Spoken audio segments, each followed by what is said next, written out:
अस्सलामुअलैकुम dear students. तो आज हम दरख्वास्त लिखना सीखते हैं। तो आज की हमारी दरख्वास्त है दरख्वास्त बराए माफ़ी जुर्माना। ये दरख्वास्त बहुत ज़्यादा अहम है। उर्दू के हर पेपर में, तकरीबन हर पेपर में ये टीचर्स ज़रूर देते हैं। बोर्ड के पेपर्स हो गए या आपके स्कूल के पेपर हो गए, तो उस लिहाज से ये बहुत ज़्यादा अहम है। तो इसे आप लोगों ने ज़रूर तैयार करना है। तो चलें आए दरख्वास्त शुरू करते हैं। बखिदमत जनाब प्रिंसिपल साहिबा FG गर्ल्स हाई स्कूल वाह कैंट। तो इस जगह पे आप अपने स्कूल का नाम लिख सकते हैं और अपने शहर का नाम लिख सकते हैं। तो आगे है जनाब आला या जनाब आली, मुहब्बाना गुजारिश है कि मैं गुज़िश्ता एक हफ़्ते से बुखार में मुब्तला थी।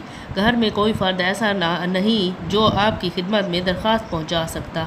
गैर हाज़िर होने की वजह से मुझे जुर्माना हो गया है। मेरे वालिदैन नहायत गरीब हैं। मेहरबानी फरमा कर मेरा जुर्माना माफ़ फरमाए, ऐन नवाजिश होगी।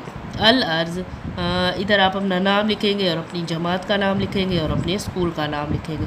इस तरफ आपने अपनी दस्तखत करने हैं। वालिद के दस्तखत भी हो सकते हैं, वालदा के भी हो सकते हैं। और नीचे आप लोगों ने तारीख़ लिखनी है। हमेशा याद रखें कि दरख्वास्त में तारीख़ इस साइड पे यानी राइट साइड पे लिखी जाती है और नाम जो है वो लेफ़्ट साइड पे यानी बाएं तरफ लिखा जाता है। तो उम्मीद करती हूँ आपको मेरी वीडियो पसंद आई होगी। इंशाअल्लाह एक नई वीडियो के साथ दोबारा हाज़िर होंगी। तब तक के लिए अल्लाह हाफ़िज़।